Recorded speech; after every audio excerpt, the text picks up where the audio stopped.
I work in a children's emergency room and have seen and heard my fair share of things. I have multiple stories, but this one always sticks out to me, but not in a scary way. Several years ago, I was working third shift, and it had been an unfortunate evening. We had lost a child, a regular patient of the ED, earlier in my shift, and, well, that's something that stays with you. However, working in this environment, you have to go on with your day. You're allowed to mourn, but for 12 hours, you are there to help every child that comes through those doors. Usually around 3 AM, the ED is able to start closing down hallways due to the lower volume of patients, and that night I decided to take a much-needed break away from the noise in one of the hallways we had just closed. I was hiding away in the unit secretary area of the hallway when I heard a child's laugh and footsteps running down the hallway into a room. Again, this isn't a particularly unusual thing, because we have children everywhere in the hospital. However, I wanted to investigate, because there shouldn't be a child running around unattended in the closed area of the ED. I walk in the room where I heard the child, and it was completely empty, with the lights still being off. Behind me I heard the same thing, but in another room. But this time the lights were switched on. Again I go investigate and it was empty. Confused, I turned off the lights and went back to the desk. I sit there for a few minutes and see the light switch back on in one of the rooms, and shortly after I hear the same laugh. I get up and start walking to the room, and as I get close I hear the same laugh and the light switches right back off when I get there. At this point I can hear my heart pounding through my chest. I knew something wasn't right. I walk into the room and turn on the light, and my heart drops. Sitting on the bed is the patient I had come to know very well throughout the years. It was the patient I watched pass away several hours ago in our trauma room. I immediately started tearing up, and I remember wanting to say something, but the words wouldn't come out. He looked at me, smiled and then laughed. And just like that, he was gone. I haven't seen him since that night. Maybe I was sleep deprived and seeing things. But in that moment I felt a sense of peace. I knew he was okay. It is definitely an experience that I will never forget, and honestly one that I never want to forget.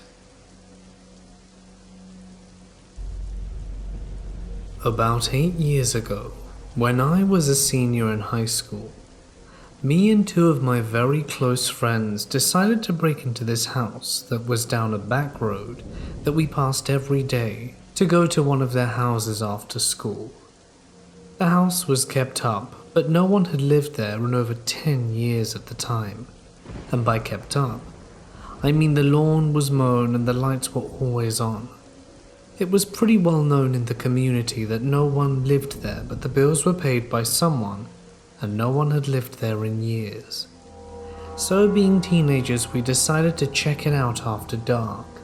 There was a driveway that led to a covered garage in the back of the property that couldn't be seen from the road. We pulled in just after 11 PM and made our way back to the garage, and we parked. The entrance was clear and there wasn't a soul around. Since the garage was behind the house, we made our way to the back entrance of the house and noticed there was a plywood slab that covered the back door's windowed top half. We proceeded to pry the cover off the door and revealed that the windows had been broken before, probably by another group of teens in the past, and we had our entrance. Once we climbed through, each helping the last through the window and into what was the kitchen at the back of the house. Once in the kitchen, we moved to the eerily tidy living room of the house, which was sort of infamous for being the room in the house with the lights on. There were magazines all dated to 1998, stacked neatly on the table in the middle of the room, and it was fairly clear that an elderly woman had once been the occupant.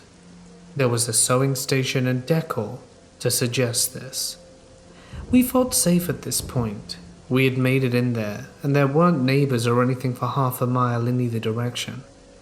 We sat around for about a half hour, freestyle rapping, laughing and smoking a joint.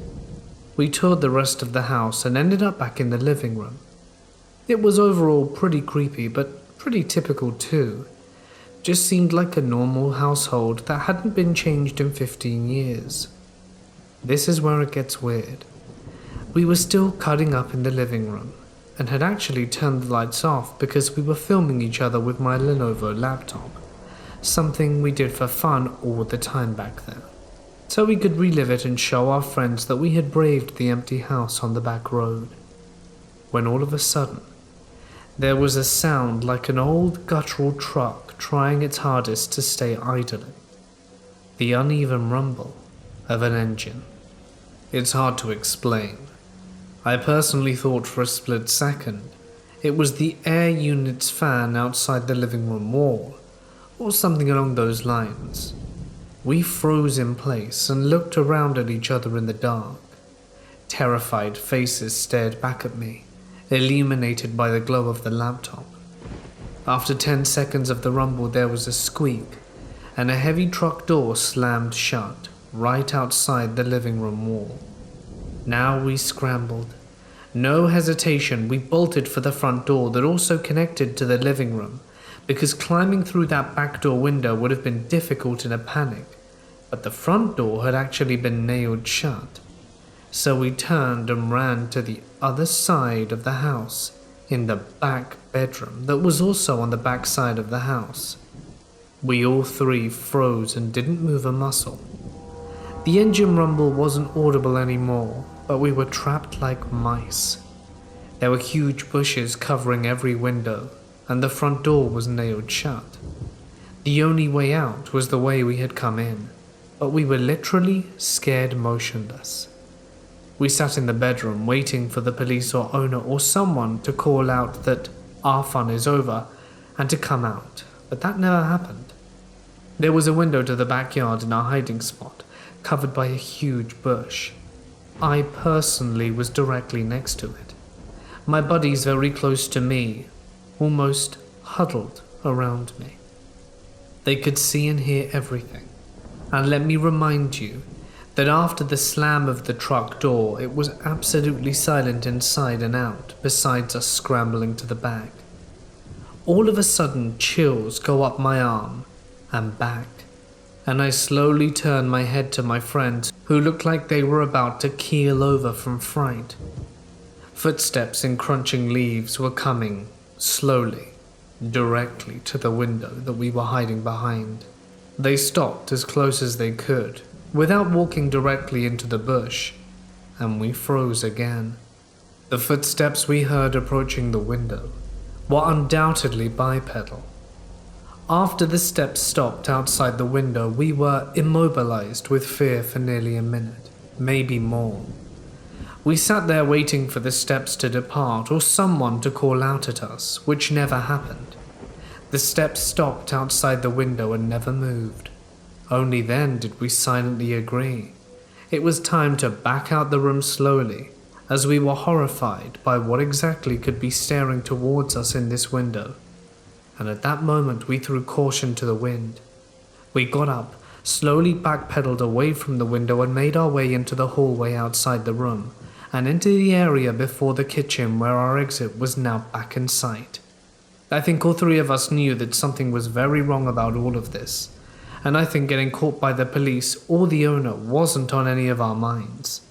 This was very surreal and felt almost like a prank, because there's no way people of authority would be haunting us in the way whoever was outside had been doing.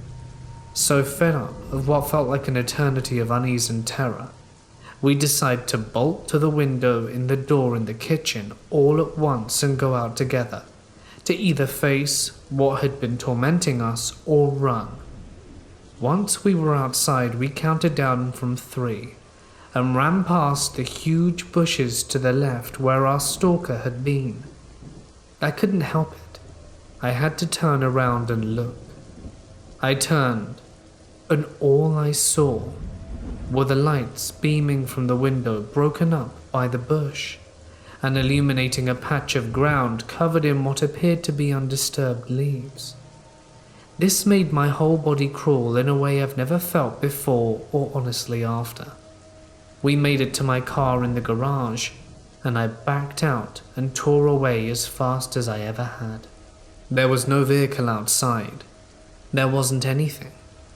There was a deafening silence and stillness. We are still very uneasy talking about it to this day.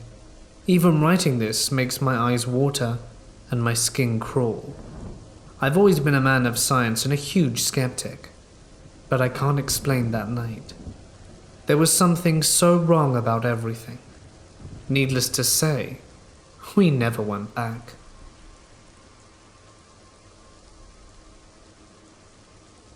My father passed away when I was 15, in my freshman year of college. Me and my roommate in the dorms were somewhat close, but really had only known each other for over a month when the incident happened. I hadn't told her much about my childhood, but she knew that my father had passed away. One day she woke me up and asked, "Did your father used to call you Maisie?" I hadn't heard that name since I was 6 or 7. I definitely never told her that he used to call me that, as it was a repressed memory that I had not thought about in a long time. Anyway, as it turned out, she had a dream that my father had come to her and asked her to take care of me, calling me Maisie, my childhood nickname. It was always difficult for me to think that my father never saw me graduate high school or start college, but I guess he did, from wherever he is now.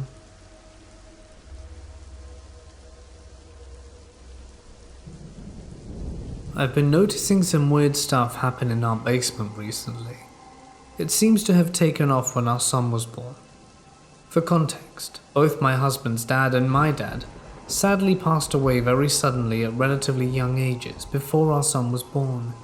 I've had experiences in our house before that makes me sometimes wonder if one or both of them come to visit on occasion. The first 2 stories I'd like to share with you are as follows. This first one happened a year ago. I was closing everything up to go to bed. I thought I heard a weird sound coming from the basement. It was my son's creepy toy cell phone, just blaring away by itself downstairs. The kind of toy where you physically need to press a button to get it to make a sound. Needless to say, no one was downstairs. When I went down to investigate, it was literally just lying face side up in the middle of the floor, so not like something had fallen on a button or anything. I instantly got the chills like crazy and noped back upstairs pretty quickly. Then about a week or so ago, I was downstairs changing the cat's litter box. Their litter box is in a utility room off the basement hall. To the right is our guest room, and to the left is our son's playroom. When I went downstairs, I noticed that my son's toy robot was sitting in the middle of the guest room. I distinctly remember thinking that it was a weird place for it to be, but shrugging it off, thinking that maybe my son had moved it last time we were down there together. I went and changed the litter, and when I came back out, the robot was sitting in the middle of the playroom again. It had jumped across the entire basement. No one else was downstairs with me, and while the robot can move by itself, it was definitely off, as it's super loud and obnoxious and there's no mistaking it. Then today, as it's Christmas, we got our son a wagon. My husband wrapped it up the other day and blew up a big red balloon that he tied to the wagon, as our son is obsessed with balloons. We left it downstairs in the basement for now, because it's huge and we wanted it to be a surprise. I was running out to the store quickly, and my husband and son were home alone. Suddenly from the basement, he hears a loud pop. He thought it was the cat, just up to no good, but she was upstairs in the kitchen with him. He went downstairs to check it out, and the balloon had popped by itself. It was in the middle of the room with nothing around it that was sharp, and not under any vent or anything. He just said the basement felt super off, and he got pretty creeped out. So, it seems like the creepy incidences are happening in the basement and more frequently. I'd also like to point out that my son has seen my late father-in-law. It happened both in the creepy basement as well as other places around the house. The other day we were eating lunch in the kitchen, and my son was pointing out the various pieces of his art that we've put up on the fridge. He points at one particular piece and says, "I made that one for Grandpa." If you recall, both his grandpas passed before he was born. I asked him which one he meant, and he said the grandpa who visits him at night.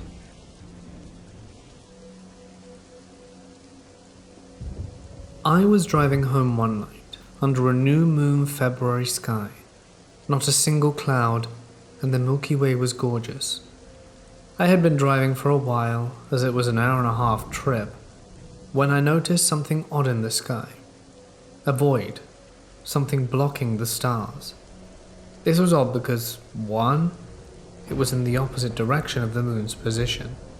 2, it was large, and big enough that I could see its triangular outline. 2 long sides, 1 shorter. At first I dismissed it as a cloud, nothing abnormal, but its outline was 3 straight lines, not natural. Once I realized this, I kinda got nervous. As I kept driving, I estimated it to be under 1 kilometer off the ground and hovering in place, and I was starting to get closer to it, with the road I was on seeming to pass underneath it. With my brain going into full X-Files mode, I started to feel jittery, as my brain was trying to rationalize what I was seeing. Before I got underneath it, despite my brain telling me to get away, I pulled over and got out to see it better. This was in 2005, before I had a cell phone. So I stood there in the dark in the middle of nowhere, staring at a big wedge in the sky. No wind, no noise, just calm and quiet. And after about a minute of standing there, it seemed to start moving, almost spinning in place, the long front moving around towards where I was standing. I started to panic a bit, realizing that I might have really messed up when the UFO lit up several lights under it, and they began pulsing, almost like the blinkers at a crosswalk. The lights flashed in yellow, blue, green, then instantaneously there was a muffled whomp, and it was gone. The obscured stars were now visible, and a slight breeze kicked up. Needless to say, I got back in my car, drove like crazy to get home, and had a double shot of whiskey and was up all night.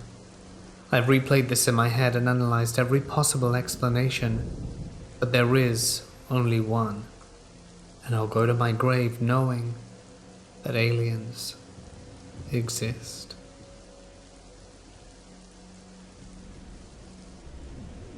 My most recent paranormal experience happened in August of 2019. To preface, my older cousin Charlie had passed away in late July, and his death hit my family pretty hard. It was very unexpected, and within a week of finding out, we had to drive 9 hours to North Carolina for the wake and funeral, stay 2 nights, and then drive 9 more hours back home. It was truly one of the hardest things I've ever had to go through. Earlier in the year, the rest of my family had planned a trip to Portugal that very same week that we ended up having to go to our cousin's funeral.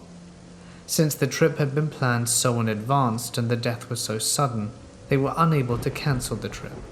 So a few days after the 18-hour round trip to North Carolina, my family packed up to go to Portugal and visit our grandmother. I, however, was not going on the trip with them. I had to stay home and take care of our cat.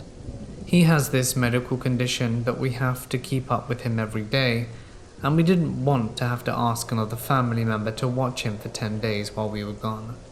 So I ended up staying with him home alone in our 5-bedroom, 3-story house for about a week and a half with my cat. With everything that happened within those 2 weeks prior to my family leaving, I was not in a great headspace, so I was quote-unquote self-medicating with the green stuff. My parents don't really know that I'm a stoner, so with my entire family being gone, I was able to smoke freely in my backyard for most of the days and relax with my cat. One night I was sitting in bed and decided to smoke a little bit in my bedroom before I went to sleep, which I never really did in the house. Since my family was still going to be gone for a few days, I figured the smell would have dissipated by the time they got home. I smoked a small bowl and just went to bed as normal. A little before 5 a.m. I was awoken to a loud banging in my room. My eyes shot open, and I looked around the room but saw nothing. Thoughts were racing through my head. What was in my room? Was it somewhere else in the house? Maybe it was my cat that knocked something over in the hallway. Or was it another animal? We've had some squirrels in the attic recently, but wouldn't I also hear little animal feet scratching? I heard nothing. My room was silent, my heart was absolutely pounding, and after maybe 45 minutes of wanting to either see or hear something else, exhaustion hit me, and I fell back asleep until the morning. When I woke up the next morning, I look around my room to see if I could find the source of the sound. I find on my floor a heavy, hardwood cover book that had been displayed on my bookshelf that had fallen off the shelf, which was at least 6 feet above the ground. In my 20 years of living in that house, I've never had anything so concrete and unexplainable happen to me. The book had been placed standing up on its side with at least 3 inches from the edge of the shelf. I had had it sitting there for at least 3 years and it hadn't moved at all. The shelf was perfectly level and was not any slant forward. There also wasn't any opening that I could visibly see where an animal could have gotten in. In the days prior to this happening, I hadn't even gone over the area of my room or moved things around. I showed my dad, who was a complete skeptic, what happened after my family got home from the trip, and he really couldn't explain it. The words, "maybe it was a ghost," even escaped his mouth. The rest of my family is not and never have been interested in the paranormal. I'm sort of the odd one out. Growing up in that regard, I did have an imaginary friend, the name of which happened to be the previous homeowner of the house who had passed away.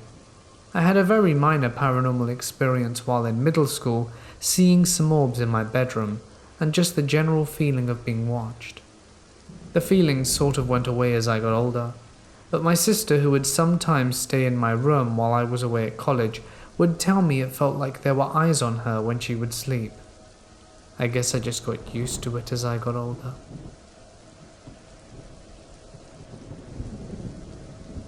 Back when we moved into our house, we were introduced to all of our neighbors by them coming to our house with cookies or brownies like they do in the movies. This was a nice, quiet, middle-class neighborhood, made up of mostly older white people and new families. I mention that because we are the only black family in the neighborhood. No black wives, husbands, not even adopted children. We didn't find it strange though. It was just very clear that we were different. I was about 13 at the time and my brother 15. Our backyard is half an acre and is fenced, but is connected to 2 other houses' backyards. Each one is half the size of ours, but we all have separate fences. So to picture it, there's a T-shaped fence separating our backyards. The house to the left was the home of an older man named Tom. He reminded me of Willie Nelson without the cool pigtails. He liked to be outside, shirtless, usually with a denim vest, no matter what the weather. He was a well-built man, but visibly kind of frail, and we found him funny in a creepy old guy kind of way. As I got older, he started making comments. I played in the backyard with my 2 dogs a lot, and Tom could see me from his living room window that faced his backyard. Whenever I glanced over, I would see him in the window, just standing there watching me. When he noticed that I saw him, he'd come out and talk to me. I tried to get away before he could come out, but sometimes I was too slow. I didn't want to make it too obvious, so I would just walk. But if I didn't make it inside, he'd yell at me to come back. I never got too close to the fence. I'd speak from a distance. He'd ask me about school, which grade I was in, and tell me I was pretty. Ask if I was old enough to have a boyfriend, and if I have an older sister or older friends that looked like me. I'd laugh it off, but after a few questions he'd stop talking and just stare at me silently. I'd always give an excuse about needing to go inside. He'd nod and stand at the fence and watch me walk back into the house, and this happened almost weekly. My mum loves to decorate, so she changes the house decor every few months. Pretty annoying actually. In one of her designing sprees, she decided to get new sliding glass doors for the back porch, which required her to take the curtains down in the living room. It took them forever to be installed, but she figured there was no point in putting the curtains back up if we were going to have to take them down again. Fine. Our family TV was in the living room. I didn't have a TV in my room, so I'd oftentimes watch TV late into the night, in the living room with my brother. One night my brother went to bed early, so I decided to watch TV by myself. Around midnight or so, I turned the TV off to go to bed. I got up from the couch, turned off the light, and turned around to see another light on. Not in my house, but in Tom's, in his living room. He was there, standing at the window, watching me. I told my parents about it later, and they shrugged it off. I'm an anxious soul by heart, so oftentimes I chalk things up to my anxiety. Fine. Soon after that, my dogs started getting sick. I'd take them out to play and they'd start throwing up or having diarrhea. We knew it wasn't their food because we'd given them nothing new. We threw away the dog treats we'd recently purchased just in case it was the problem, but it didn't stop. I noticed though, that every time I let them out alone, they'd run straight over to Tom's fence, jumping up and down, wagging their tails. He'd slowly walk outside, reach over the fence and feed them his treats, which was odd as Tom didn't have a dog. I told my parents and Dad went to talk to him, telling him the dogs were getting sick, and he apologized and stopped feeding them. They got better. A few weeks later I was coming home from high school. My brother was in the grade above me. I was a senior, so he was in college at the time. When I got home, no one else would be home for a few more hours. I had a routine. Put my book bag upstairs, change clothes, let the dogs out of their cages out on the porch, get a snack, and then let them back in. For some reason I was unusually excited to see my dogs that day, so instead of going upstairs I went straight to the back porch. I got to the door to open it and saw Tom sitting on the ground in front of my dog's cages. I froze. He didn't see me. I looked over to see if the door was locked. It wasn't. I locked it as slowly as possible so it didn't make a noise, but it did. He looked over and saw me standing there. I ran upstairs and called my parents. My mom's a nurse, so she didn't have a phone on her. And my dad just never answered his phone. I didn't think it was serious enough to call the police, so I just hid. And after a moment I heard him knock on the door. It wasn't loud or aggressive though, it was almost friendly, like he wanted to talk. This time I tried calling my dad again and he answered. I was crying and telling him Tom was on the porch, and he said he was heading home now, but that he was over an hour away, and I just sat in my room waiting for my dad. The knocking stopped, my dad got home and Tom was gone. I don't know what happened between Tom and my dad, but he stopped coming outside and talking to me. He never stopped watching though, always standing in his living room. Sometimes I'd see him through the window and he'd wave, but always with the light on, just so I knew he was still there.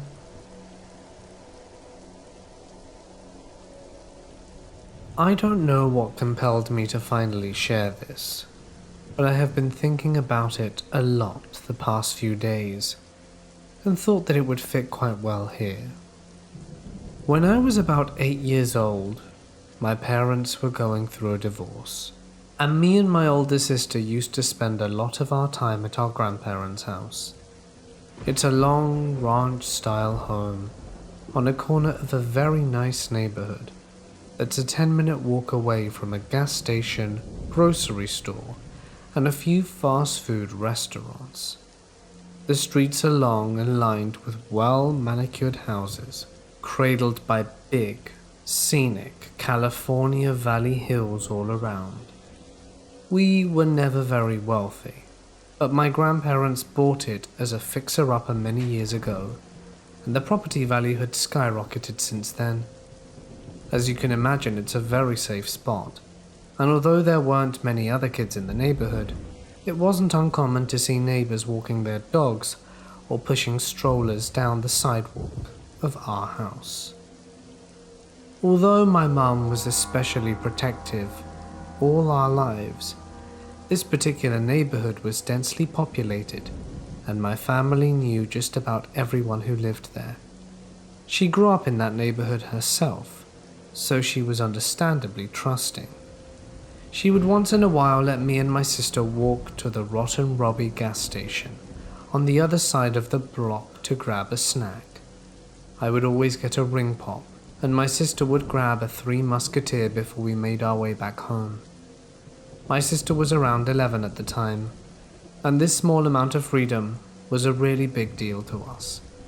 Nothing compared to walking down that street all by ourselves in the summertime, laughing and joking around, a few dollar bills in our pocket, and I felt like I owned the world. The one oddity I never noticed around the neighborhood was a small camper parked on the side of the road opposite to the gas station, right along the back side of the fence of another house. It sat there in the shade like a permanent fixture, all the windows constantly covered by opaque beige curtains. I can't explain why, but it always gave me this deep sense of foreboding when I'd pass it. I was almost positive someone was living inside it, because at times I'd hear the air conditioning running as it sat stagnant at the same spot. The hairs on my neck would always stand on end as I passed it, particularly as I passed the camper door, and I'd always keep an eye on it for the fear that one day it would swing open, just as I came to pass by. I think what bothered me the most was a drawing taped to the door from the inside.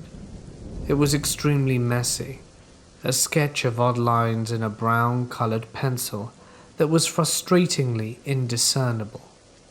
I could see the outline of something, a vague shape, but could never make out what it was intended to be. I never had the nerves to stop and stare long enough at it to really investigate, but each time I walked by I'd steal a glance. A year prior to the incident I'm about to describe, I was walking to my mum past the camper in the shade.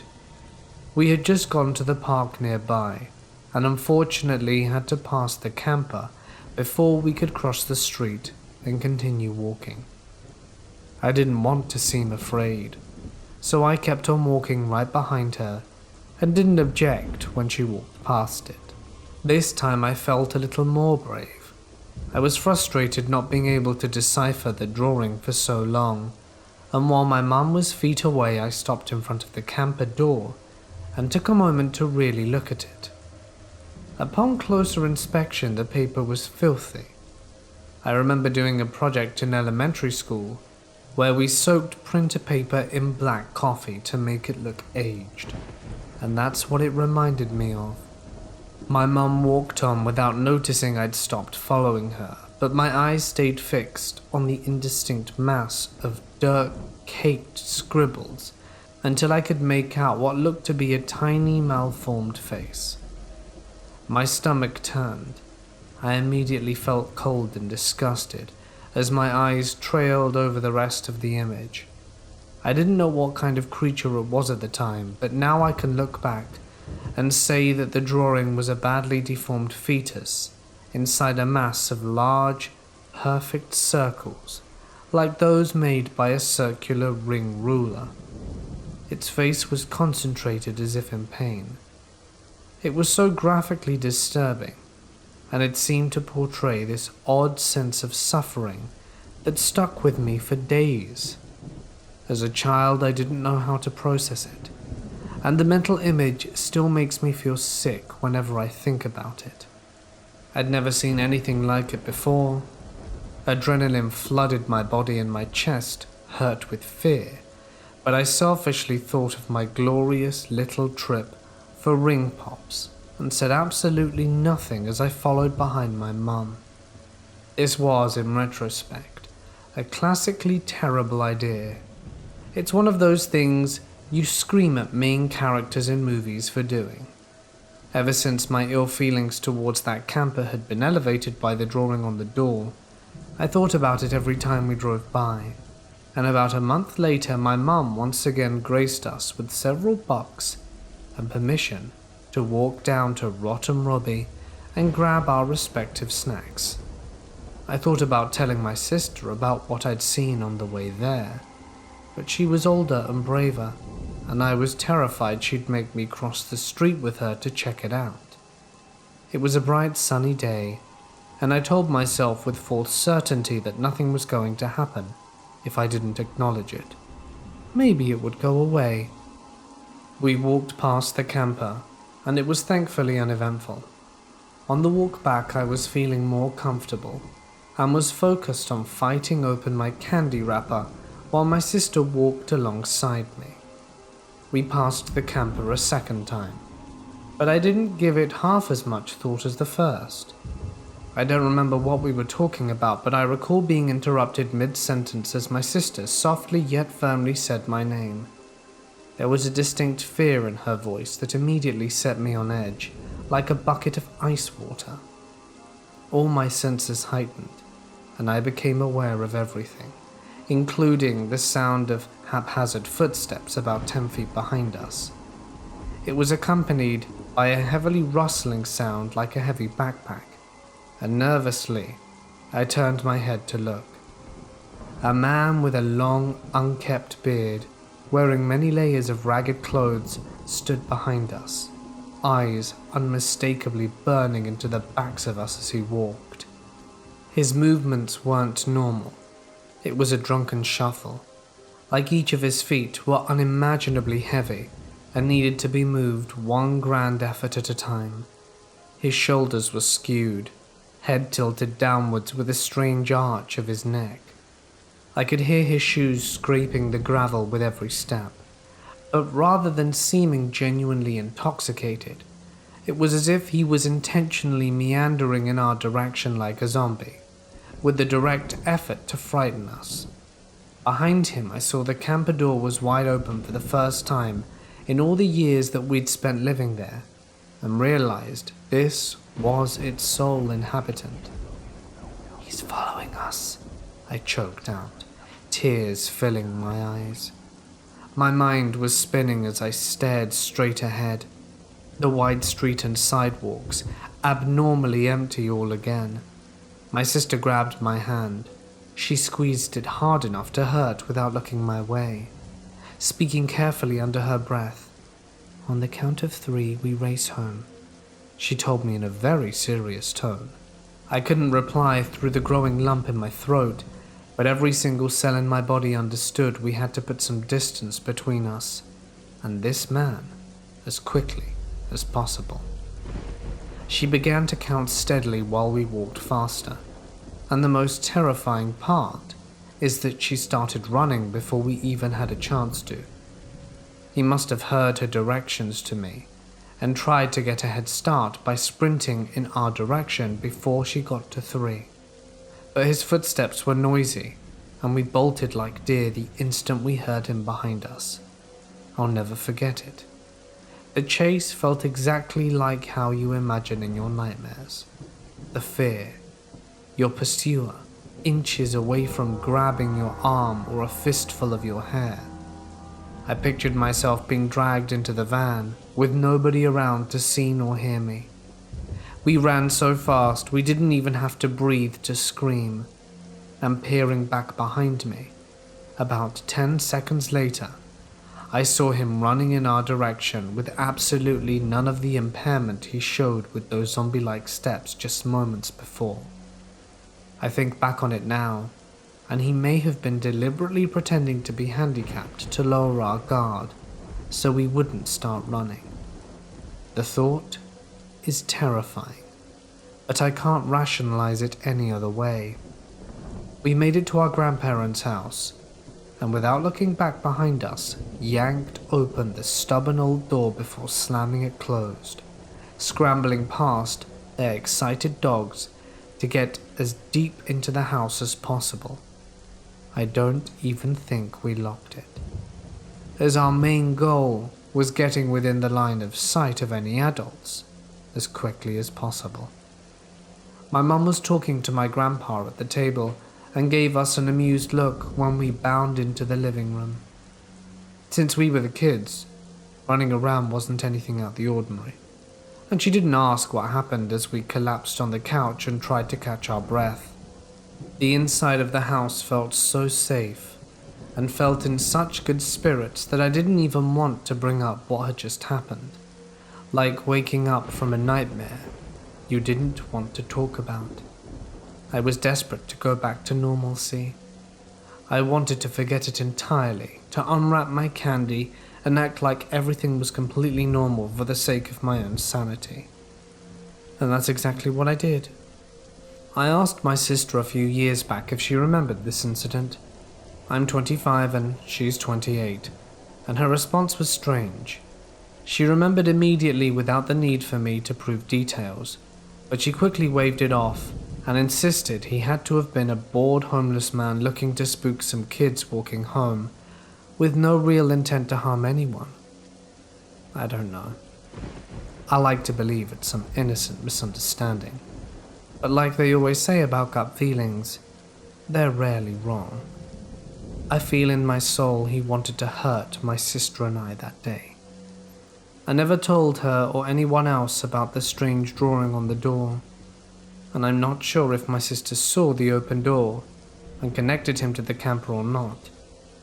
It's one of my biggest regrets, as I would hate for any other children to have been less fortunate after innocently walking past the camper in the shade. I believe he may have chosen the spot between the park and gas station deliberately, due to the number of children walking around the area. I never saw the camper again after that day. I'm not proud of how I handled this, and would encourage anyone who finds themselves in a similar situation to contact authorities immediately for the safety of others around. I don't know if this whole story comes off as melodramatic, but it was very real and very frightening, in a way I can't ever forget.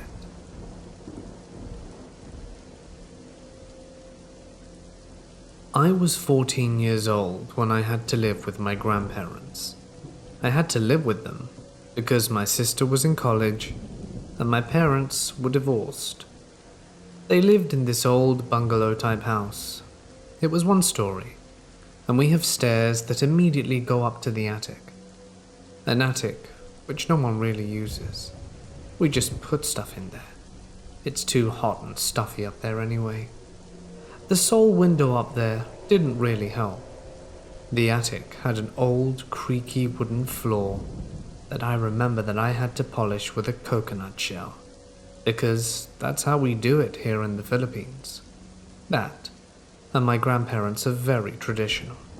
The door to my room was near the stairs leading up to the attic. Like, you open my door and then face right, and the stairs would be immediately there. I hated that every time I left my room, I would see them, because it's almost like I would expect something to crawl down from there. One night, my grandparents had to pick up my aunt's family from the airport, but because of the hellish traffic here, they had to leave at 7 p.m, and their expected arrival back home would be around 5 a.m. at most.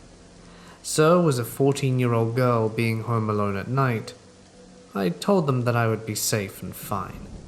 We live in a gated community, and we have plenty of guard dogs, so everything would be okay. Or so I thought. Before they left, we already had dinner, so I was stuck with cleaning the dishes and all of that. Whilst I was cleaning them, I could hear a bunch of neighboring dogs barking. It didn't really bother me, because they're dogs, they always bark. Once I was done, I locked every door and window and turned off all the lights before heading to bed. As I got into my room, the lights were on and everything looked normal. My anime posters were on the walls, my closet was untouched, my bed was next to my barred tinted windows that we had to tint because I was on the first floor, and my grandparents wanted to make sure no one would peep into a young girl's room. They were barred too because my uncle, who used the room, always escaped through there to get to parties, and this was my grandparents' solution to that. Of course, they never got them removed. Nothing was out of place to alarm me. Everything was normal. That is until I turned off the lights. As soon as I hit the switch, a silhouette of a man was illuminated by the streetlight outside. He appeared to have thick curly hair, a skinny build, and I thought that I was having a hallucination. I turned the lights on again and he was gone, and then I flipped the switch once more to reveal him once again. I sighed in relief. I obviously was just tricking myself, or perhaps something else was casting a shadow. I double-locked my door to be safe, one with the doorknob lock and one of those door latch type locks, and tucked myself in. It was hard to fall asleep because of all the dogs barking outside. They weren't our dogs, it was the neighbors. But I was finally falling asleep when I heard something move from above me. Something in the attic. I pushed the thought to the back of my mind that I must be tricking myself, and I hugged my pillow, trying to tell myself that it was just rats. These rats seemed heavy. They were also pushing my furniture around. My heart sank when I heard them hurriedly go down the stairs and stop at the bottom. I covered myself with my blanket and I waited for something. I was also wishing that my parents had given me a phone, but I waited with bated breath. Suddenly I heard my doorknob being gently fiddled. I wanted to vomit when I heard a click, followed by a quiet turn of the knob. The knob turned but didn't budge. When they noticed, they tried to push it. This time I had finally stood up, shaking. I was a kid, home alone with no phone, no means of defense. All that was saving me was this thick door from the old days. I softly pushed my body up against the door and locked everything up again. I didn't want to make a sound and didn't want to scream and didn't want him to know I was there. I don't know why he stopped, but he did. I didn't get back to bed though. I sat there at the door waiting. It felt like forever. I heard footsteps ascend the stairs, but I was just still sat there. I saw something move from the corner of my eye. There, out the window, the shadow was back. I forced myself not to look, and all I could think of was thank goodness they were barred. I don't remember what happened after that. I think I probably passed out from exhaustion, or was just so scared that I fell asleep. Either way, I remember the next day when my family and I were finally having breakfast, and I casually brought it up with my grandfather that I thought I heard footsteps in the attic last night. My grandmother scoffed. It's probably rats. I never brought it up again. I didn't want them to worry. It probably was, right? Our dogs were caged up near the gate and were far from my room, so they wouldn't have seen anything. The only dogs who could have been near my room, via proximity, were of course the neighbors. There was also nothing outside my window that could cast a shadow to look like a man. And lastly, the attic window, when I investigated, was propped open.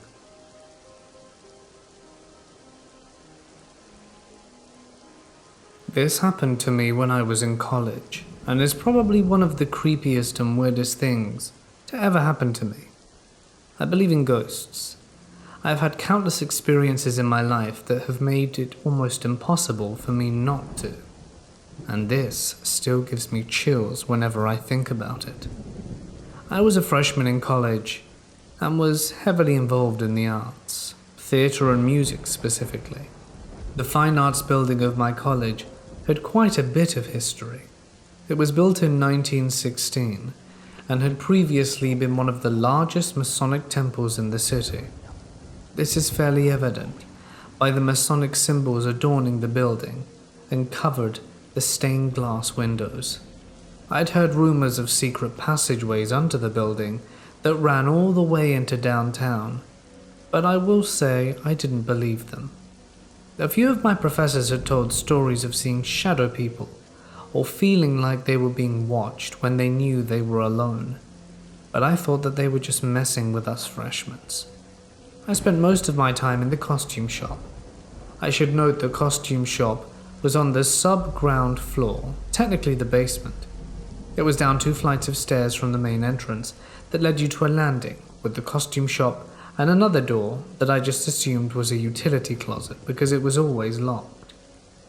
I couldn't put my finger on it, but there was just something off about it to me.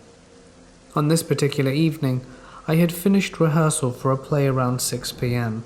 and figured I would do a bit of cleaning in the costume shop while I waited for my roommate to meet me so that we could grab some dinner. I was outside the costume shop when I heard a knock on the door. I walked over and looked out the small window to the right side of the door expecting to see my roommate, but there was no one. I opened the door and stepped out, looking around. I looked down the hallway to the left of the door to see if my roommate was trying to freak me out. Nothing. I shrugged it off as me being tired and went back into the shop and shut the door behind me. I went about my business for a bit until I heard another knock on the door a few minutes later. I was more hesitant this time. I walked to the door and again I looked out the small window. Still there was no one outside. I tried to open the door, and while the handle turned, the door wouldn't budge. I pulled harder thinking maybe the door was stuck, but it didn't feel like that. It felt like someone was holding the door shut. I looked out the window again and still didn't see anyone. I was now frantically pulling on the handle, feeling the fear rising in my chest. I let go of the handle only to have it start shaking wildly. Suddenly it stopped. Everything was quiet with the exception of my own shaky breath. Then from outside the door I heard the sound of a door creaking open. I gathered my strength and tried the door. It opened and I cautiously walked onto the landing. The always locked door was ajar. Hello? Is anyone there? I tried not to sound freaked out, but I was absolutely terrified. I pulled open the door, but was greeted by a pitch-black staircase leading down. It smelt like a tomb sealed for 100 years, musty and ancient. I felt the wall for a light switch but couldn't find one, and I reached into my pocket for my cell phone and turned the screen on.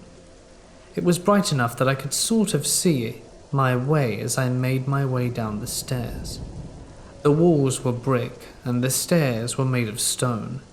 The closer I got to the bottom, the colder it became, and I was on the second to last step, straining to see what was in front of me. It was a door, a large stone door. I was about to move to the last step when I heard it. Her voice was deep and sounded like it was right in front of me. I had only said one word. Welcome. I couldn't even scream. Instead, I ran up the stairs, tripping at some point and skinning my knee and shin. Once I reached the top, I slammed the door shut and ran out the building. My roommate showed up 5 minutes later to find me standing on the sidewalk shaking. After I told her what happened, she went inside to get my things and locked the costume shop door. When she came out, she looked at me with a worried expression. The door was wide open when I went to get your stuff. Are you sure you closed it? I just nodded my head. I walked home and didn't really talk more about it. I didn't go back into the building until the end of next week. I just couldn't bring myself to do it. When I finally did descend the stairs and felt a chill shoot through my body, I looked at the wall where the door had been, and there was nothing there. It was just a wall. I thought I was losing my mind.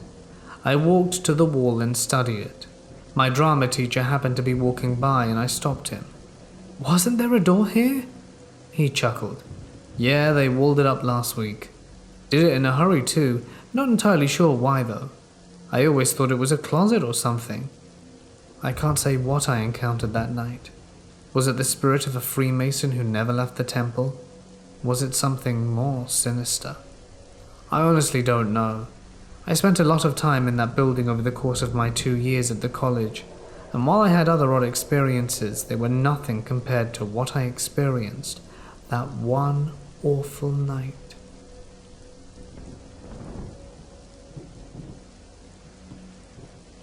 Yesterday, my dad was all excited to finally buy this gorgeous one-story brick house in Indigo Lake, Texas. It was so elegant, refined, copious amounts of land to run around, a vista of sylvan charm. No annoying neighbors, unless they were on the road.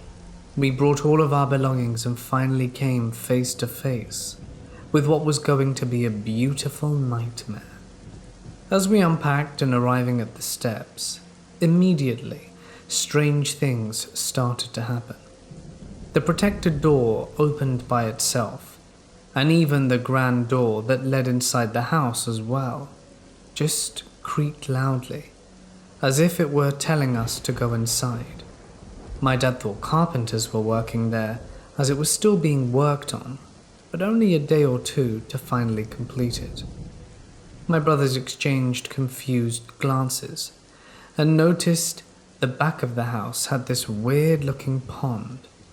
Behind it was a vast forest that had this sort of small cavern/grotto, which made absolutely no sense. We were wrapped in complete forest, so it was pretty creepy. We stepped inside, ignoring the doors opening, and were completely astonished with how beautiful the house was. I still remember being 7 years old and in awe, with so many things the previous owner left. It was like going back in time. Exquisite paintings, china vases, samurai swords, a chimney with a moose taxidermy above it. Oh my gosh, it was beautiful. To the right, as soon as you walk in, was the kitchen, and a strip down that led to the washing machines as well as the backyard. To the left of the living room was a fork. On the right side was going to be my parents' room. Straight led to a grand room, which we named an arcade room. It was a long hallway to get to the arcade room, and left of it led to another hallway. But what was odd of this was that there was a small shower and toilet, along with a long mirror that coated the wall and led to a door which was my brother's room and a closet. That made no sense. From my brother's room, it led you back to the fork living room, and the restroom was in the middle. The arcade room was so cold. Even during summer when you opened the windows, it was still freezing. Everyone who came would complain about how cold it was. Dad thought it was just a small draft. We had a foosball table, PlayStation system, video games, mini-movie theater, and even a gym in that arcade room. Night falls, and my dad buys the Blair Witch Project. Yep, scared the hell out of me. We were taking care of my uncle's sweet chihuahua named Brandy, who out of nowhere began barking furiously at the wall in the kitchen. She had all her hairs standing up on her foamy mouth by how angry she was. I grabbed her and put her in the washing room where she just whined. My dad was dismissive of the idea that we were living in a haunted house, but that night after the movie ending was something I'm never going to forget, as this presence started immediately to show itself. I made the decision to sleep in my parents' room for a while. In that room was a painting of a boy and a girl on a countryside walk, on a road, next to a man who was behind. I'm getting chills just being reminded of this painting. My brother is snoring in his room, and my parents are awake, and we begin to hear loud furniture swinging and rustling across. The nails are scratching the walls, and these sort of chain noises are coming from the attic with a ch, ch, as if someone was calling a dog. Right then and there, man, my heart sunk, and I knew this place was haunted.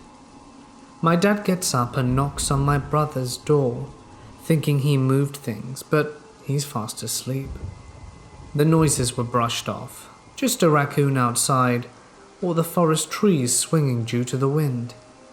My heart is racing, and constantly thinking of the Blair Witch Project, which made it worse thinking it was real. Because, at the time, internet wasn't a popular thing to see if a movie was fake. I left a small night light on, and it was probably 11 or midnight when my parents fell asleep. As the night pressed, I dozed and woke up. My parents were sound asleep. The door of their room is completely open, and vividly remembered we locked it. My heart is racing, as I know something is really wrong. At the foot of my bed, the end is sunken down as if someone was sitting on it, and I felt it sink down.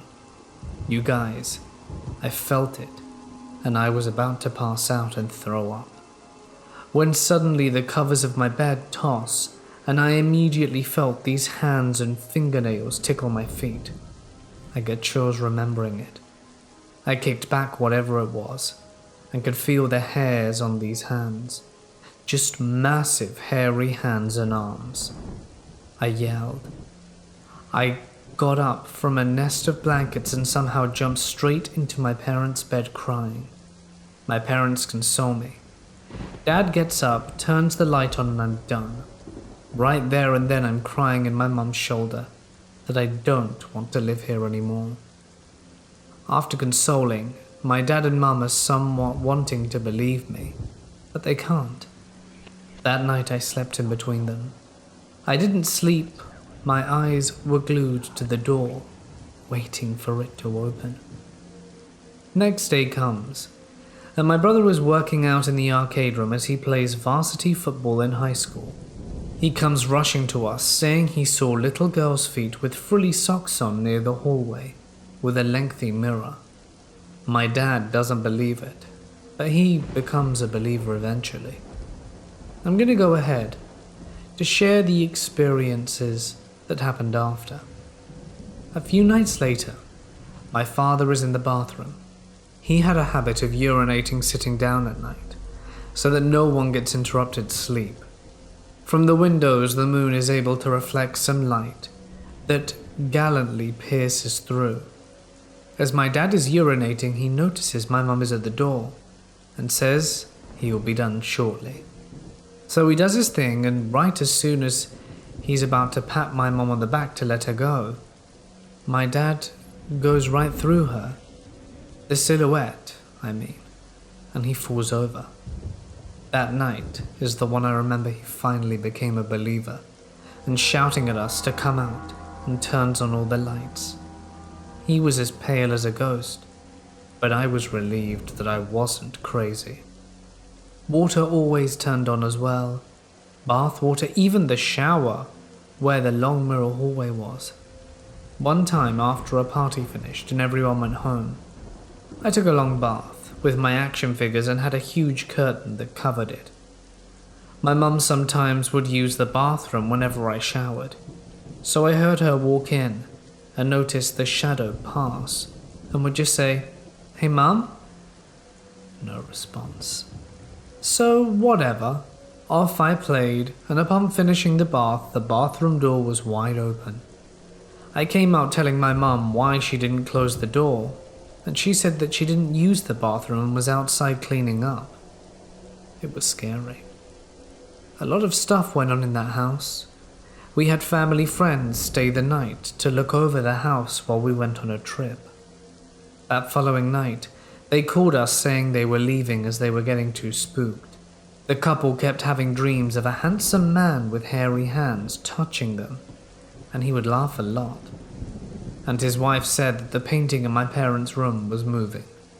She noticed the kids in the painting moving, and the television in that room turned on and the volume would flood up so high to the max. They left in the middle of the night, after a mere few hours. We were all painting the fence of the house, and saw neighbours jogging on the road. They approached us and told us the house had belonged to an artist who ended his life in our garage. No one ever got close to him, as he was always reserved and spoke to no one, but joggers would see him with art supplies all the time. No one ever knew who the girl that my brother saw was. Right then and there, my mum called her, who is a spiritual person, and told her to take incense and just walk around and talk kindly to the man and ask him to leave. After the small ritual, we never felt anything. Looking back, it feels odd to have been scared. Maybe he was just really lonely and in a dark place at the time, and was just playing with me, wanting his presence to be acknowledged. The carpenters even mentioned that they would see a girl roaming around our pond with this strange face scarf on. Funny thing is, my mum stayed at home while my dad worked, and while my brother and I were in school. She never experienced or heard anything. Anyway, we ended up selling the house because it was flooding a lot, and the creepy part about the grotto in the back, near the farmer's pond, was that after coming back from evacuating the floods, we found so many dead animals stacked on top of each other. Dog, geese, cats, 2 horse and owls. It just gives me the shivers every day. The arcade room is still frozen cold as well.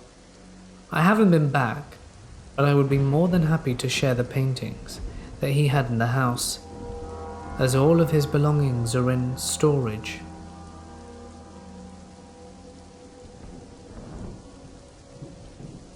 About 2 years ago, my nana brought home a Ouija board that she found at a yard sale.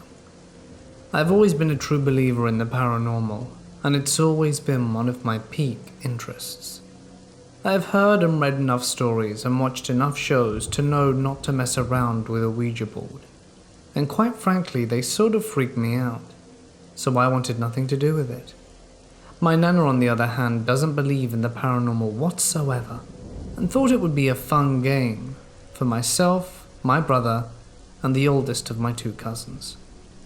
I left it on the dining room table for days before she made me put it away. I ended up sliding it under my bed, in the hopes of just forgetting about it. My brother of 11 and my cousin of 12 bugged me about it constantly, because they wanted to play with it and I wouldn't let them. I tried to explain it to them, that it wasn't just a game, and that it shouldn't be messed with, but they were preteen boys who couldn't help but do things they shouldn't. One day after I got home from work, the boys were there, and I had this sneaking suspicion they played with it.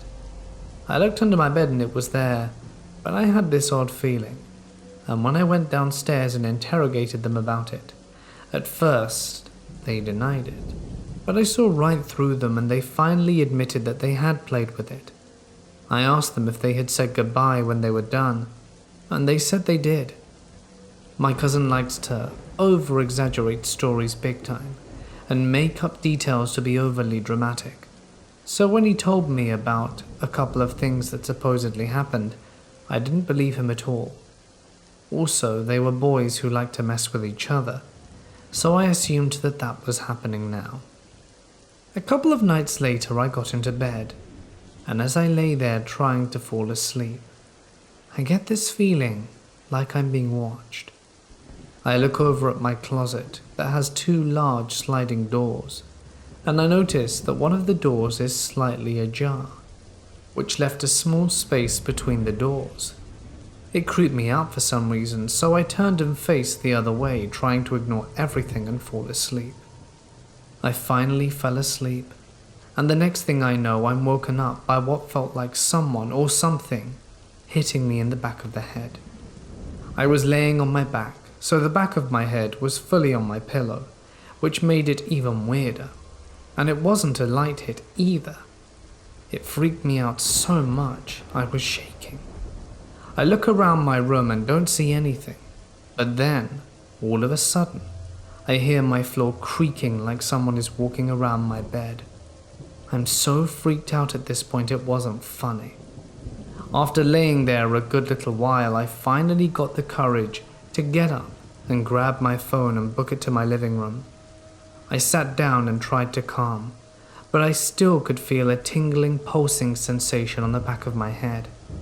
I turned on my phone and realized it was 3 a.m.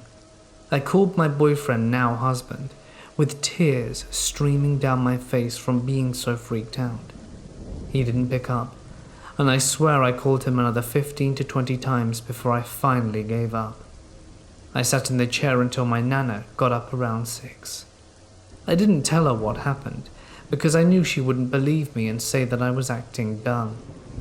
After she got up, I had breakfast, and called my boyfriend again, and he finally answered. He told me he had his phone on silent, so he didn't know that I had been calling. I gave him so much crap for this, and told him what happened, and he felt so bad and like an idiot for having his phone on silent. He told me he would have come over in a heartbeat to comfort me, and was so apologetic. Later that day he never came over, and we took the Ouija board to a junkyard to get rid of it. My husband is the only one in my family that knows what happened, and I didn't experience anything after I got rid of it. Moral of the story: Ouija boards shouldn't be messed with.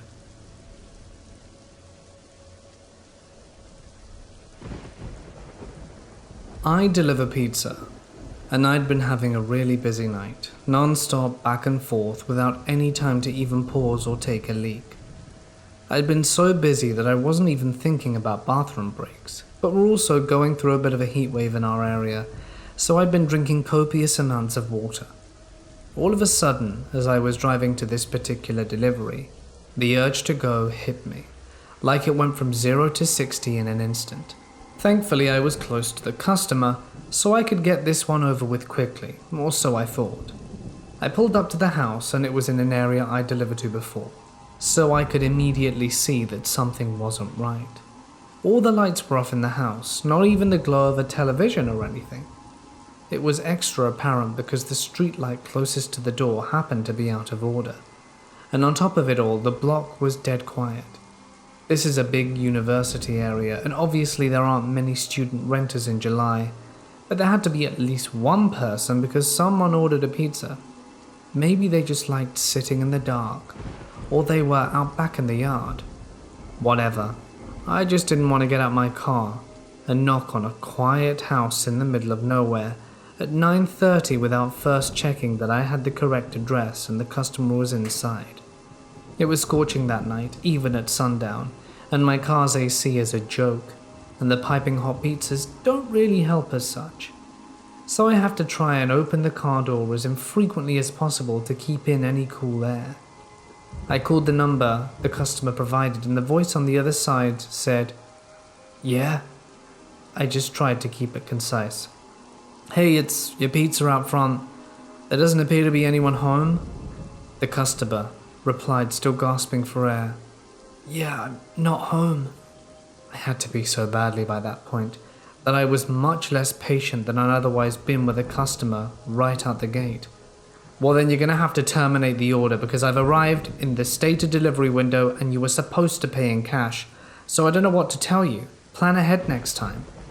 I instantly regretted letting my bladder do the talking for me, as the voice on the other end came through more clearly as a young, bubbly, and very distraught girl who couldn't have been older than 20 or 25.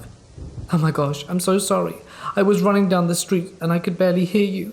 I just switched you out of my AirPods. Is that better? Sorry, I completely lost track of time at work, but I knew you were coming and that's why I'm literally running home right now. Please don't leave. I'm starving and I don't have a car. Seriously, please. 5 minutes, okay?"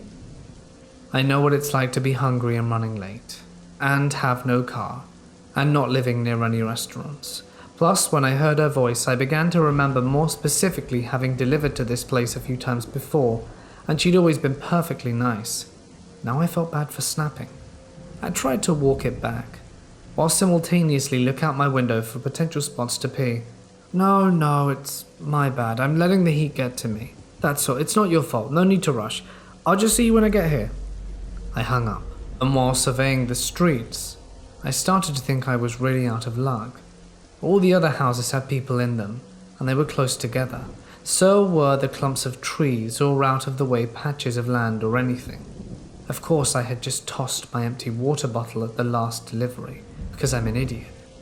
Finally, I decided it was an escalation to the point of an emergency, and the safest bet was to use a bush, the one in front of the woman's house. She wasn't home, the street light was out and no one would see me.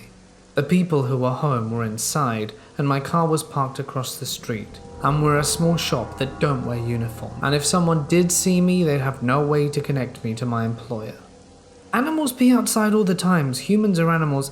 This is fine. I scurried over to the tallest bush. She didn't really have much of a yard, it was just more of a walkway lined with bushes and flowers that ran adjacent to her front door. The biggest cluster of bushes, the only one where I could be sure of that there would be no visible splatter on the side of a house, was about 4 feet from her door. I looked both ways, unzipped and let it fly. After the initial millisecond of relief, I noticed the sound was way off, more like pissing on something solid than something leafy. I started panicking, thinking I'd aimed wrong, but once I started I couldn't stop midstream. So I kept squinting in the darkness to see if maybe I was hitting a key rock or something, and could just move a few inches over. Instead, all of a sudden I heard a way more concerning noise. What the hell? And before I could turn around, assuming to be caught by a neighbor, a man came leaping out of the bushes. He blew by me, brushing my golden shower off him as he did. He spit pretty much emphatically on the ground, so I think I might have beamed him right in the face. I didn't see where he went after a few paces, though this next part is kind of a blur. I do think I remember hearing a car screeching out a bit further away after a minute. I'd gotten some night vision by that point, so I was able to make out his height, build and outfit, but only the most general details of each. I was in such shock that I didn't even put my thing away. I just stood there trying to figure out what had happened. The reality was so terrifying that in my mind, I refused to accept it, and impulsively searched for a reasonable explanation that could make everything okay. Could these bushes lead to some backyard area that just looked like they were against the house? Could they have been obscuring an open window? My inner voice was desperately screaming, "Brah, that man was in a hoodie. In 90-degree weather. That was a bad man, you're in a bad situation." But the very idea that I was within inches of a guy who would be hiding in a bush at all, let alone in front of a young woman's house at night, just wasn't something I was ready to grapple with yet. I was coping by not coping. My fight or flight response totally failed me at that point because my dumb ass did the absolute last thing I should have done. I approached the bushes and tried to validate. There must be a good reason this man in a hoodie must be behind these bushes in the middle of the night theory. So I walked over to the side, turned on my phone flashlight and tried to peer around the line of shrubbery. Pro tip: as scary as things may be in the dark, seeing them with a single beam of your flashlight can sometimes make it worse. That's when I saw the bag. There was a tattered drawstring bag sitting behind the bushes, slightly splashed with pee. But I was in such a moronic daze from shock that I groped around for it, thinking, see, this is it. This'll explain why he was back here. I examined it. Once I maneuvered it over and pulled it open, I saw a sharp knife, a roll of duct tape and a bottle of pills. The delusion officially broke at that point, and all the adrenaline, endorphins and self-preservation instincts that had been suppressed kicked in 10 times over. I became whatever the opposite of dazed is, more laser-focused than I have ever been in my entire life, with one singular goal: get back to my car. I dropped the bag, booked it across the street, got in my car and slammed on the pedal before the door was all the way closed. I went as fast as I could until I hit a red sign, then I pulled over to the side and realized I couldn't be driving in the condition I was in. I pulled into the parking lot of a 24-hour drugstore and took a deep breath. I was finally calm and coherent enough to zip up and formulate a plan of action. Who do I call first, the police or the girl whose house that was? I thought about it, for what couldn't have been more than 10 seconds. Okay, I'm in a locked car with my engine running. If trouble starts, I can drive away. I know something is up. She might not. She needs to know not to keep walking in that direction. But as I was dialing her number, it occurred to me, what if there was no girl? I thought I remembered delivering to that house before, but what if I was wrong? What if the girl on the phone was just a decoy to get me there to rob me, or worse? Every pizza guy on the planet has seen the Evil Genius documentary by now. So I thought, she called me out of breath. She wasn't home. The whole thing was off. I can't risk it. I'll call the cops. I called 911. The operator was very helpful in calming me down, because I was a complete wreck at this point. He kept assuring me that someone would be there soon. I kept telling them they had to be there before the girl did, but I was trying to express 3 thoughts at once and really damaging my own credibility. It came out more as, "You've got to save this girl because he wasn't after me, I was just delivering a pizza. Unless they were after me, in which case there might not be a girl. But I talked to one on the phone, so then you should find the girl because they used her to lure me there. But if she's real, she doesn't know about the guy who is also real, and there could be more guys if there actually is a girl. And you know what? Even if there isn't a girl, there might not be more guys. I only checked part of the bushes, so I don't actually know. But, well, we'll know the guy is the one I saw because I peed all over him.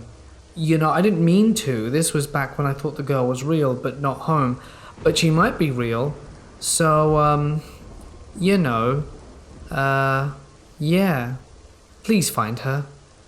Finally, they basically asked me to stop talking and stay on the line. But that was when I saw an incoming call from the customer. I couldn't answer it without disrupting my 911 call, so I ignored it. But then she sent me a text like, "Hey, I'm here, I don't see you."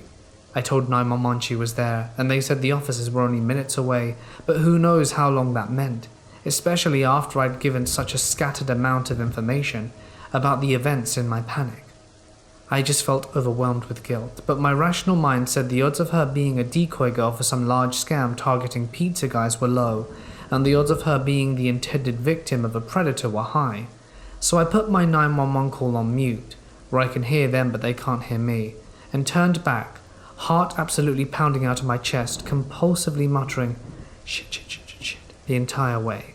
Then I took 911 off mute, told them I had returned to look for the girl, and they weren't happy about that, but I saw her meandering past the parked cars in the street looking to see if one were mine, and I waved her down, flashing my brights. She bounced over to the window of my car, all happy-go-lucky, and I figured that was a good sign she wasn't in on it or whatever. But I was just so scared to be back in the general area and to not know what had just happened or what was gonna happen. I kept whispering, get in, and she was like, "Get in, huh? Oh, you want me to get the pizza from the back?"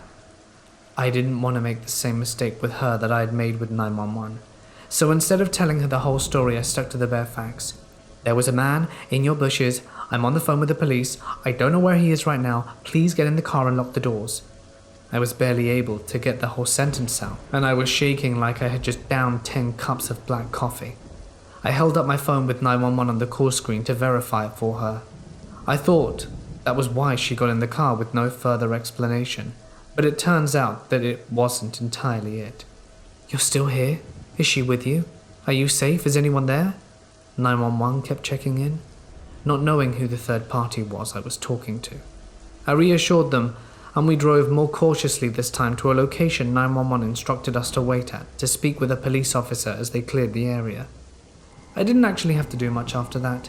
The police came pretty soon after. A police car met us, and I gave a statement telling them everything I observed, and she went to go speak with more officers in detail than they needed me for.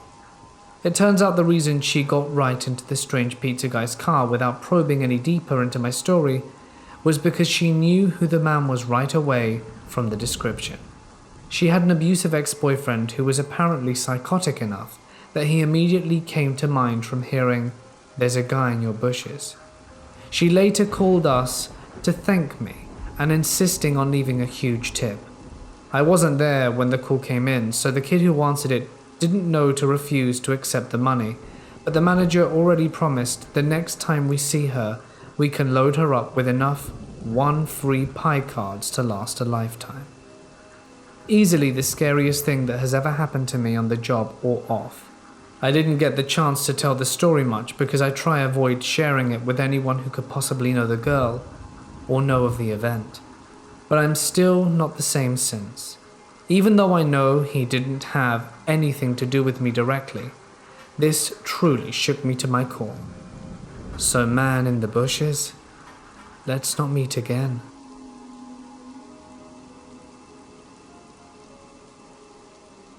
My mother used to tell me that when I was very young, I would talk to someone who I would call the lady. When she asked me about this lady, I would describe a kindly middle-aged woman who stood in the doorway between the living room and the kitchen and spoke to me. She never moved from the doorway. Of course, it freaked my parents out a bit, but they always figured that it was just an imaginary friend. But what kind of kid has a middle-aged lady as an imaginary friend who never moves from one spot? I don't remember anything about the lady though. I do, however, remember a strange incident one night. I was reading comics after bedtime by the light that used to come into the room from the landing when I became aware of someone coming up the stairs. So I did what every kid does and pretended to be asleep so I didn't get in trouble. But I kept a sneaky eye open so that I could return to my comic once the coast was clear. A person approached the top of the steps, paused, and then came into my room. I could see it was a man and assumed it was my father checking on me. But rather than come forwards towards the bed, the man started pulling at an old nail-up hatch in the ceiling. It gave 2 or 3 different pulls from different directions and then left the room. I was absolutely convinced that it had been my father, but not wanting to get in trouble, I didn't mention it for about a week, when my curiosity got the better of me. I asked him what he had been doing and why he had been pulling at the hatch. He had never been to my room at night, and certainly had no interest in an old and entirely unusual hatch, when there was a perfectly operational hatch to the same place in his own room. The last vaguely supernatural experience I ever experienced was many years later. I had been out for a few drinks with my friends, a regular occurrence which always ended up with a longer walk back to town, some 3 miles into the countryside. I had no torch and mobile phones weren't yet common enough for me to have one. The last half mile was through a wood with an old quarry to one side, which was always a little unsettling, as you could hear the screech of tortured metal in the wind, or an unseen animal rustling through the undergrowth. However, there were a pair of white dogs who lived on the other side of the woods who would always join me as I walked past, and they accompanied me through the woods, and I was always grateful for having them with me, especially since they were so easy to see by the moonlight. Once we got there, to the other side of the woods, they would turn back and head home. Then one night they came bounding up to us as usual and walked with me right up until we got to the edge of the woods, at which point they stopped, pricked their ears towards the wood and ran away. Naturally, quite a lot of poo came out, but since I had no choice but to go through the woods, I bailed on experiencing the journey as hard as possible by singing at the top of my own voice and moving as quickly as possible until I had cleared the woods and arrived home. But the strange bit was that I never saw those dogs again.